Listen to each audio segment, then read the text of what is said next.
Ngayon, ipapakita ko sa inyo ang isa pang tsura ng disaster preparedness kit. Ito yung tinatawag na get home bag. Kadalasan, nasa kotse ito, or nasa office, or nasa school. Ito, tara, papakita ko sa inyo sa loob. Bubuksan na natin ang go bag na dinukot ko kanina sa sasakyan. Tara, samahan niyo ako. Ngayon, ano nga ba ang laman dapat ng isang get home bag? Ito ay isang parte ng go bags. Tandaan ninyo, yung paliwanag ko, dalawang klase ang go bags. Isa is yung get home bag at yung isa ay yung bag out bags. Ang get home bag ay ginagawa para ilagay kadalasan sa sasakyan, sa opisina, or sa school kung estudyante kayo. Ngayon, ang kinuha ko ay get home bag na galing sa sasakyan namin. Buksan natin kung ano yung laman.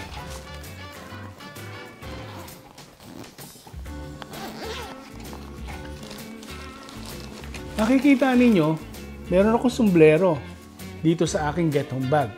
Pero teka, hindi to ordinaryong sombrero. Matigas to. Ubra ito para maprotektahan pagka pauwi ka at kung may mga falling debris. Susuot mo. Ideal, di ba?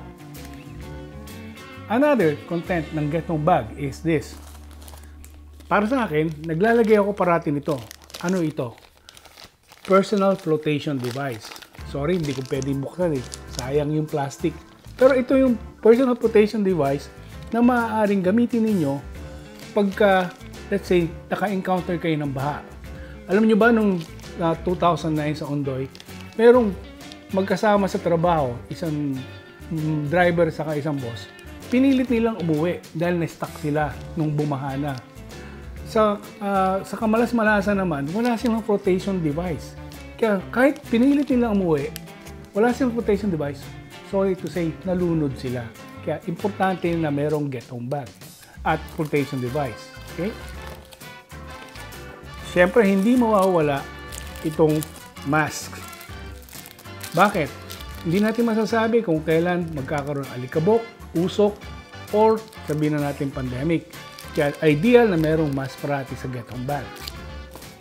Para sigurado, ginawa ko ng dalawa. Okay? Isa pa, nilalagyan ko rin ng isang plastic bag na malaki. Ang purpose nito is number 1, shelter, number 2, para dry ang mga gamit, at number 3, kaya merong rubber band. Pagka nilagyan mo to ng hangin, pwede na rin itong flotation device. Kasi kung let's say marami kayo at may kasama ka, makakatulong ito na meron kang extra.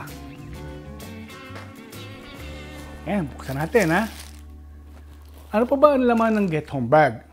Well, of course, yung ating poncho. Okay? Para at least protected ka sa elements. Ano ba yung mga dapat na hazards na kailangan nating paghandaan? Well, baha, ulan, ready ka, di ba? And of course, hindi naman parati lahat may tubig, pero meron kang inumin. Ready ka rin dapat na meron kang water purifier. Para sa akin, itong live straw ay isang practical na device na pwede mo ilagay sa get home bag mo, na pwede mo isabit sa iyo at habang nag-hike ka pa uwi. Remember, kaya nga get home bag para makarating ka sa bahay mo. Diba? E paano kung mauhaw ka at mawalan ka ng tubig? Live straw will help. At ang pinaka-importante na elemento ng get home bag ay this one. Ano ba to? At bakit mayroong bag sa loob ng bag? Well, simple lang. Ito ay isang insulated bag. Okay? Buksan ka.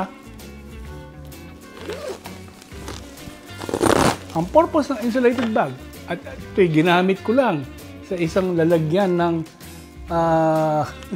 corn beef. Sabi ko ba, maganda. Kasi, ilalagay ito sa sasakyan, di ba? Pagka nilagay mo sa sasakyan, maiinitan. Para protektado yung mga water bottles, Katulad nito, okay? May insulated bag siya. Okay? Tapos, nilagyan ko na rin ng aking ever-reliable energy bars. Kasi ito yung makakatulong, mabigyan ka ng energy from point A to point B para makauwi ka. May sasakyan ka nga, hindi ka naman makagalaw, kailangan mo maglakad pa uwi. So, prepared ka. At para sure na meron kang ma-share sa kasama mo, dala ka na rin ng extra. Para sa akin, kinikwenta ko kung ilan yung pasahero sa sasakyan na maaari kong kasama madalas.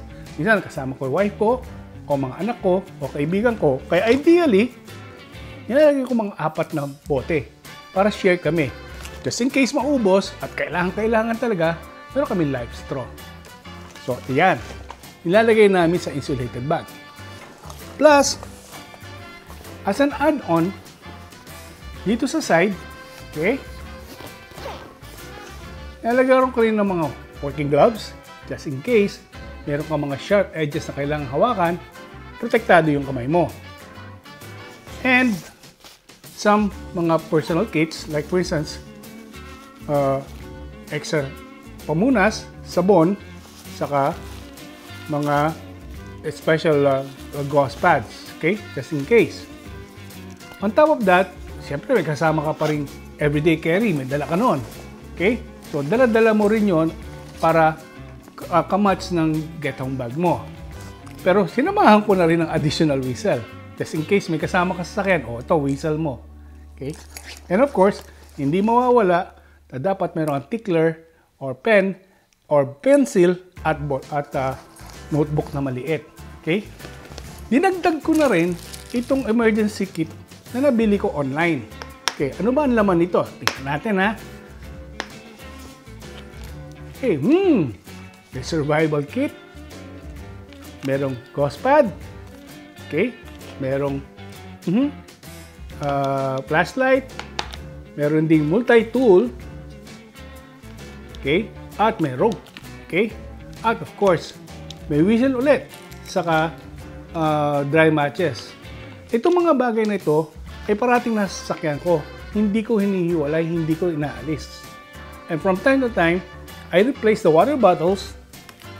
Okay? Pinapalitan ko ng bago. Chine-check ko, kadalasan, every 3 months. So, ayan. Ang mga laman ng get home bag. At kung tatanungin niyo ako, teka muna, bakit parang ang dami mong mga preparations? Meron kang flotation device, may hard hat ka, may mask ka, at may flashlight pa. Simple lang ang sagot ko dyan. Kasi pinalalawa ko ang coverage, ang preparedness coverage ng aking get home bag sa hazards. Ano ba yon? Kasi titignan ko yung natural hazards like for instance geological, yung lindol. Yan. Or sa bagyo, baha. Kaya kailangan ko rin ng flotation device para ready ka at any time. Kaya nga preparedness kit eh. Ang masaklap kasi, pag wala ka ng gadget at kulang yung dala mo at nalagay ka sa isang hazard, hindi ka ready, magsisisi ka. So, it's better to have one and keep it in your car. Approve? Okay ba mga curious?